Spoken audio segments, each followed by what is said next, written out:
السلام علیکم ورحمۃ اللہ وبرکاتہ۔ الحمد للہ رب العالمین والعاقبۃ للمتقین والصلاة والسلام علی رسولہ الامین وعلی آلہ وصحبہ ومن تبعہم بإحسان الی یوم الدین، اما بعد، فقال اللہ عز وجل: والمؤمنون والمؤمنات بعضهم اولیاء بعض یأمرون بالمعروف وینہون عن المنکر ویقیمون الصلاة ویؤتون الزکاة ویطیعون اللہ ورسولہ اولئک سیرحمہم اللہ ان اللہ عزیز حکیم۔ اللہ رب العالمین کا بےحد شکر و احسان ہے کہ اللہ رب العالمین نے اپنوں کے مابین پھر سے روبرو ہونے کا موقع نصیب کیا ہے۔ اس کے اوپر اللہ رب العالمین کا جتنا شکریہ ادا کروں شاید کہ بہت ہی کم ہے۔ پھر اس کے بعد تہہ دل سے اس بزم کے سجانے والے تمام اراکین کا شکریہ ادا کرتا ہوں جنہوں نے یہ موقع نصیب کیا ہے، خاص کر ڈاکٹر عبدالسلام صاحب، فضیلت الشیخ عمر فاروق صاحب اور چچا محترم فضیلت الشیخ محمد اکمل مدنی صاحب۔ اللہ رب العالمین آپ لوگوں کو ہمیشہ خوش و خرم رکھے۔ یقیناً یہ جو آپ نے عنوان چنا ہے اور اس عنوان کے تحت 2 روزہ ورچوئل کانفرنس کا انعقاد کیا ہے، اس کے لیے آپ لوگ قابل مبارکباد ہیں۔ یہ وقت کا تقاضا تھا اور یقیناً ہم دعات کو ایسا ہی ہونا چاہیے کہ وقت کے حساب سے عناوین کا انتخاب کیا جائے تاکہ امت کے سامنے بات واضح رہے اس کے ایجابیات اور سلبیات کے تعلق سے، اور یہی چیزیں جہاں صحابہ کرام کے اندر موجود تھیں وہیں پر صحابیات رضی اللہ عنہن بھی ان چیزوں کو بھانپتے تھے اور ان چیزوں کو سامنے لایا کرتی تھیں۔ انشاءاللہ دوران گفتگو یہ بات بھی آئے گی۔ اس میں کوئی شک نہیں ہے کہ احکام شریعت کے اندر جہاں پر مرد مخاطب ہوتے ہیں اور احکام شریعت ان پر نافذ ہیں، اسی طریقے سے عورتوں کے اوپر بھی وہی احکام مرتب ہوتے ہیں، الا یہ کہ بعض احکام ایسے ہیں جن کو اللہ اور اس کے رسول نے مردوں کے لیے خاص کیا ہے، اس سے عورتیں مستثنیٰ ہو جاتی ہیں۔ لیکن بعض ایسے مسائل ہیں جن کے لیے ہمیں عورتوں کو آئیڈیل بنانے کے لیے صحابیات رضی اللہ عنہن کی ضرورت ہیں، اس لیے کہ عورتوں کے کچھ بعض منفرد ایسے مسائل ہیں جن کے لیے ہمیں ان کی ضرورت پڑتی ہیں۔ میں یہ کہنے پر حق بجانب ہوں، اگر معاشرے کو 2 حصے میں اگر تقسیم کر لیں تو آدھا حصہ عورتوں کے حق میں ہیں اور ان کے مسائل کے لیے صحابیات کی ہمیں ضرورت ہیں۔ اگر ان کی سیرت کو سامنے نہ لایا جائے تو جو آج کل ہمارے معاشرے کے اندر خرابیاں پائی جا رہی ہیں، یہ بعید نہیں کہ اس سے بھی بڑی بڑی بگاڑ معاشرے کے اندر رونما ہوں گی۔ لہٰذا اس حساس موضوع کے اوپر جو مجھے بولنے کے لیے کہا گیا ہے، یہ اتنا حساس اور ذو طویل ہے، یہ طویل اور لمبا موضوع ہے کہ میں گزارش کرتا ہوں کہ صحابیات کی سیرت اور ان کے کردار کے تعلق سے باضابطہ ورچوئل پروگرام کو رکھیں اور ہماری ماں اور بہنوں کو اجاگر کریں، اس لیے کہ ان کے اندر جو خرابیاں آ رہی ہیں، چاہے عقیدے کی خرابی ہو یا اخلاق کی خرابی ہو یا معاشرتی بیکار ہو، یہ سارے کی ساری محض اس لیے ہیں کہ یہ سارے کے سارے یہ ہماری ماں اور بہنیں صحابیات رضی اللہ عنہن کی سیرت سے بے خبر ہیں۔ لہٰذا ابھی جو میں نے آیت کریمہ تلاوت کی ہے اس کا ترجمہ یہ ہے کہ اللہ رب العالمین نے اس آیت کریمہ کے اندر ارشاد فرمایا کہ مومن مرد عورت آپس میں ایک دوسرے کے مددگار، معاون اور دوست ہیں، وہ بھلائیوں کا حکم دیتے ہیں اور برائیوں سے روکتے ہیں، نمازوں کو پابندی سے بجا لاتے ہیں، زکوٰۃ ادا کرتے ہیں، اللہ اور اس کے رسول کی بات مانتے ہیں، یہی وہ لوگ ہیں جن پر اللہ رب العالمین بہت جلد رحم فرمائے گا۔ بے شک اللہ تعالیٰ غلبے اور حکمت والا ہے۔ آپ جانتے ہیں اس آیت کریمہ کے اندر دعوت دین اور اصلاح کا جو ہمیں موضوع دیا گیا ہے، اس کا حکم ملتا ہے، اور یہ حکم جہاں مومن مردوں کو دیا گیا ہے وہیں پر اللہ رب العالمین نے خاص طور پر مؤمنات کا ذکر کیا ہے۔ یہ اس کی اہمیت کے اوپر دلالت کر رہا ہے کہ یہ ایسی بات ہونی چاہیے، اور مؤمنات کو میدان میں آ کر کے دعوت دین جو شرعی حدود ہے اس میں رہ کر کے کرنی چاہیے، تاکہ معاشرہ کے اندر جو بگاڑ ہے وہ معاشرہ کی بگاڑ کو ختم کیا جا سکے۔ یقیناً صحابیات رضی اللہ عنہن نے نہ صرف اپنے اہل خانہ کو اسلام کی طرف بلایا بلکہ دیگر خواتین تک بھی دین کی دعوت پہنچائی۔ صحابیات رضی اللہ عنہن نے نہ صرف اپنی سیرت اور کردار کے ذریعے ایک صالح معاشرہ کی تشکیل کی بلکہ شرک، جہالت اور ظلم کی جڑیں کاٹیں۔ وہ پردہ، عفت، حیا، اطاعت اور تقوی کی عملی مثالیں پیش کیں جو دعوت و اصلاح کا مؤثر ذریعہ ہے۔ یقیناً نبی کریم صلی اللہ علیہ وسلم کے اوپر سب سے پہلے جو ایمان لانے والے ہیں وہ حضرت خدیجہ رضی اللہ عنہا امہات المؤمنین ہیں۔ نہ صرف اس نے ایمان لایا بلکہ نبی کریم صلی اللہ علیہ وسلم کو تسلی بھی دی اور فرمایا کلا واللہ لا یخزیک اللہ ابدا انک لتصل الرحم وتصدق الحدیث وتحمل الکل وتقری الضیف وتعین علی نوائب الحق۔ یہ چیزیں تھیں جو حضرت خدیجہ رضی اللہ تعالی عنہا نے نہ صرف اسلام لایا بلکہ تسلی بھری جملے بھی نبی کریم صلی اللہ علیہ وسلم کو سنائی تاکہ نبی کریم صلی اللہ علیہ وسلم کو ہمت مل سکے۔ دوسری خاتون امہات المؤمنین، ہم لوگوں کی مائیں حضرت عائشہ رضی اللہ عنہا ہیں۔ ان کی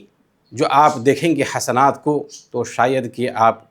مختصر اس بات کے اندر استحصاء نہیں کر پائیں گے، لیکن آپ جانیں کہ کس طریقے سے وہ شرعی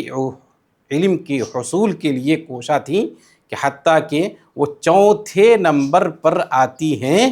روایت حدیث کے اندر۔ انہوں نے 2210 احادیث کی روایت کی ہیں، گویا کہ یہ مکثرین حدیث میں سے ہیں۔ یہ دراصل یہ اس لیے کہ صحابیات رضی اللہ عنہن یہ سارے کے سارے علم حدیث کو سیکھا کرتی تھیں، اور دعوت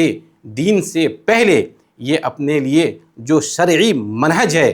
کہ دعوت سے پہلے دو چیزیں جو اس سے پہلے مقدم ہیں، علم حاصل کرنا اور اس کے اوپر عمل کرنا، سارے کے سارے صحابیات اس منہج کے پیروکار تھے۔ اور یہیں پر عظمت صحابہ کا بھی ہمیں نمونہ ملتا ہے کہ کوئی بھی ہماری ماں اور بہن اگر دعوتی میدان کے اندر آنا چاہتی ہیں تو صحابیات کو آئیڈیل بنائیں اور سب سے پہلے دعوت کے میدان میں علم حاصل کرے، اور علم حاصل کرنے کے ساتھ ساتھ اس پر عمل کرے، اور اس کے بعد پھر دعوت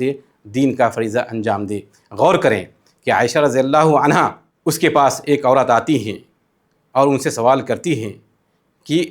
ما بال الحائض تقضی الصوم ولا تقضی الصلاۃ فقالت احروریہ انتی۔ یہاں پر ایک منٹ کے لیے میں آپ سے مخاطب ہونا چاہتا ہوں کہ یہاں عائشہ رضی اللہ عنہا کی فقاہت تو ہے ہی، اس کے ساتھ ساتھ غور کرنے کی بات یہ ہے کہ عائشہ رضی اللہ عنہا جو اس وقت فتنہ جو موجود تھا اس زمانے کے اندر، اس فتنہ سے بھی باخبر تھی، اور اس فتنے کی بیخونی کی، اور کرنے کے بعد انہوں نے پھر اس چیز کا جواب دیا اور کہا کہ یہ کان یصیبنا۔ پھر اس کے بعد پوچھا کہ احروریہ انتی، قلتو، یعنی کہ معاذ رضی اللہ عنہ کہتی ہیں قلتو لست بحروریہ ولیکن اسأل، لیکن میں پوچھ رہی ہوں۔ تو عائشہ رضی اللہ عنہ فرماتی ہیں قالت کان یصیبنا ذلک فنؤمر بقضاء الصوم ولا نؤمر بقضاء الصلاۃ۔ یہ ہے عائشہ رضی اللہ عنہ کی فقاہت۔ یہاں پہ غور کریں نبی کریم صلی اللہ علیہ وسلم سے انہوں نے کس طریقے سے منہجی تعلیم کو حاصل کیا تھا اور سامنے رکھا۔ دو بڑی چیزیں ہیں اس حدیث کے اندر ہیں، وہ یہ کہ جو اس معاشرے میں اس وقت جو فتنہ پنپ رہا تھا حروریہ کا، اور یہ خوارج، یہ حروریہ جو ہے یہ خوارج فرقے سے ہی نکلا ہے یہ فرقہ، اور اس کا یہ ماننا تھا کہ اور یہ خوارج فرقہ جانتے ہیں ابھی بھی جو ساری چیزیں چل رہی تھیں یہ خوارج فرقے ہی کہ یہ ذیل ہیں، جتنے اب جو باتیں ہوئی مودودیت کے تعلق سے اور جتنی باتیں ہو رہی ہیں مشاجرات صحابہ کے تعلق سے، ان کے جو شبہات ہیں یہ سارے کے سارے انہی کے تقریباً بھائی وغیرہ ہیں۔ تو بہرحال داعی کس طریقے سے ابھرتے ہوئے فتنہ سے باخبر ہو، اس میں اس کی دلیل ملتی ہے۔ اور اس کے بعد دیکھیے عائشہ رضی اللہ عنہا نے جواب دیا، وہ جواب یہ تاصیلی ہے، تفصیلی نہیں ہے۔ یہاں پر سب سے بڑا پیغام داعی کے لیے یہ ہے کہ کسی بھی احکام کے تعلق سے ہمیں اس کی حکمت کا علم ہو یا نہ ہو، وہاں پر اطاعت و فرمانبرداری کا پہلو غالب رکھنا چاہیے۔ عائشہ رضی اللہ عنہا جواب دے سکتی تھیں، لیکن ان کا جواب کیا تھا فنؤمر، یعنی کہ اطاعت رسول کی طرف انہوں نے اشارہ کیا، اور یہی ہونا چاہیے۔ اور آیت کریمہ کے اندر بھی جو میں نے تلاوت کی ہے وہی ہے کہ وَيُطِيعُونَ اللَّهَ وَرَسُولَهُ، ہمیں اس کی حکمت کا علم ہو یا نہ ہو، لیکن یہ چیز ثابت اگر ہو جائے کہ نبی کریم صلی اللہ علیہ وسلم سے ثابت ہے، اللہ رب العالمین کا یہ حکم ہے، تو وہیں پر ہمارا سر تسلیم خم ہو جانا چاہیے، اور ہمیں کسی بھی طریقے سے یہ اجازت نہیں ہے کہ اس کو ہم ٹھکرا دیں اپنے عقل کی بنیاد پر یا پھر کسی شیخ کی بنیاد پر اس کو ہم ٹھکرا دیں، یہ شریعت کی اجازت نہیں ہے۔ تیسری خاتون صحابی رسول رضی اللہ عنہا سلیم ہے۔ سبحان اللہ، ان کے قصے کو جب میں پڑھ رہا تھا تو خود میرے آنکھ سے یہ آنسو نکل رہے تھے کہ یہ خاتون کس طریقے سے تربیت پائی تھی نبوت رسالت سے، کہ یقیناً اس کے جو قصے ہیں بہت ہی دکھ بھرے ہیں، اور انہی کے قصے میں آپ دیکھیں تو دعوت اور اصلاح کے پہلو پائے جاتے ہیں۔ اس طریقے سے بہت سارے صحابیات ہیں جن کی زندگی سے یہ دعوت و اصلاح کے پہلو ہمیں ملتے ہیں۔ مختصر طور پر یہاں پر ہم کہہ دیں کہ جو سلیم رضی اللہ عنہا ہیں مدینہ کی تھیں، اور اللہ کے رسول صلی اللہ علیہ وسلم کے مدینہ ہجرت فرمانے سے پہلے ہی جب تک کوئی اسلام پہنچا تو انہوں نے اسلام قبول کر لیا تھا۔ ان کا شوہر مالک بن نضر جو کاروبار کے لیے باہر گیا تھا، شوہر آیا تو ان کو یہ سارا ماجرا سنایا، اور سنانے کے بعد اسلام کی دعوت دی، اور اسلام کی دعوت دینے کے بعد جب وہ انکار کر دیے تو پھر یہاں سے یہ رشتہ ازدواج سے قطع تعلق کر لیتی ہیں، اور اس کے بعد بیوہ کی زندگی گزارتی ہیں۔ اور گزارنے کے بعد یعنی کہ انہوں نے اپنے شوہر کو مالک بن نضر کو اسلام کی دعوت دیا، بار بار دعوت دینے کے بعد جب مالک بن نضر نہیں مانا اور وہ شام کی طرف چلے گئے تو راستے میں کسی نے ان کو قتل کر دیا، اور قتل کر دینے کے بعد یہ بیوہ کی زندگی گزارنے لگیں، اور گزارنے کے ساتھ ساتھ آپ جانتے ہیں کہ اس کے بعد ابو طلحہ رضی اللہ عنہ نے یہ شادی کا پیغام دیا، اور شادی کا پیغام دینے کے بعد انہوں نے یہ کہا کہ تم کافر ہے اور میں مسلمان، اور یہ اس طریقے سے یہ شادی نہیں ہو سکتی ہے۔ تو پھر انہوں نے اسلام کی دعوت دیا، اور انہی کی دعوت سے یہ بھی دین اسلام کے اندر آئے، اور مہر جو ہے وہ اسلام ہی رکھا گیا تھا۔ آپ جانتے ہیں کہ یہ خاتون کا جو اور قصہ ہے کہ اپنے بیٹے انس رضی اللہ عنہ کو نبی کریم صلی اللہ علیہ وسلم کی خدمت کے لیے وقف کر دیا، اور وقف کرنے کے بعد آپ جانتے ہیں کہ انس رضی اللہ عنہ مکثرین صحابہ میں سے ہیں، حتیٰ کہ یہ تیسرے نمبر پہ آتے ہیں، اور ان سے جو مرویات منقول ہیں وہ 2286 ہیں۔ تو گویا کہ یہ خاتون بڑی ان کی خدمتیں یہاں پر ہے۔ اور اس کے بعد جو آخری قصہ ان کے ساتھ جو ان کے بیٹے کے ساتھ ہے، لخت جگر کے ساتھ ہے، ان کا انتقال ہو جاتا ہے، اور انتقال ہونے کے بعد اپنے شوہر ابو طلحہ رضی اللہ عنہ کو کس طریقے سے وہاں پر وہ ٹریٹ کرتی ہیں۔ یقیناً ہماری ماں اور بہنوں کو یہ سوچنا چاہیے کہ اپنے شوہر کے ساتھ کیسا تعامل کرنا ہے، اور بہت ہی نازک حالات میں بھی اپنے آپ کو کس قدر وہاں پر مضبوط رکھنا ہے، اور شوہر کی زندگی کو سمجھتے ہوئے ان کا ساتھ دینا ہے۔ یقیناً بہت بڑا نمونہ اور آئیڈیل کا کام ہے اس کے اندر۔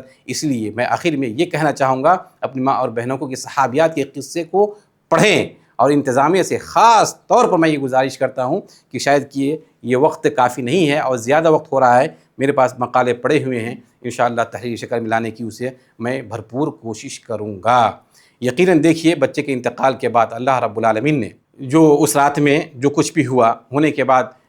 تجہیز اور تکفین کے بعد جو اولاد پیدا ہوئیں، آپ جانتے ہیں اس کے بعد عبداللہ ان کا نام رکھا، اور اس کی ذریت میں اللہ رب العالمین نے برکت دی۔ تو یہ سب ساری چیزیں ہیں، یقیناً یہ سارے کے سارے ان لوگوں نے بہت ہی قربانیاں پیش کی ہیں۔ اللہ رب العالمین ان لوگوں کے تمام قربانیوں کو قبول فرمائے، اور ہماری ماں اور بہنوں کو صحابیات کی سیرت کو پڑھنے کی توفیق دے، اور انہیں اپنانے کی بھی توفیق دے۔ یقیناً آج کل جو ہمارے یہاں غیر مسلم لڑکوں سے شادیاں کر کے فرار ہو جاتی ہیں، یہ اگر سلیم رضی اللہ عنہ کی قصہ کو پڑھتیں تو یہ ایسا جو حادثہ ہمارے یہاں رونما ہو رہے ہیں یقیناً ایسا کچھ نہیں ہوتا۔ ضروری ہے کہ آخر میں یہ بات یہ ضرور کہہ دوں کہ صحابیہ کے تعلق سے جتنے بھی نصوص ذکر کیے جاتے ہیں ان تمام نصوص کے اندر صحابیات رضی اللہ عنہن سارے کے سارے شامل ہیں۔ آخر میں دعا ہے کہ اللہ رب العالمین ہم تمام لوگوں کو صحابی اور صحابیات کی سیرت کو اپنانے کی توفیق عطا فرمائے اور منتظمین کو بھی اس کا جزائے خیر دے۔ وآخر دعوانا ان الحمد للہ رب العالمین۔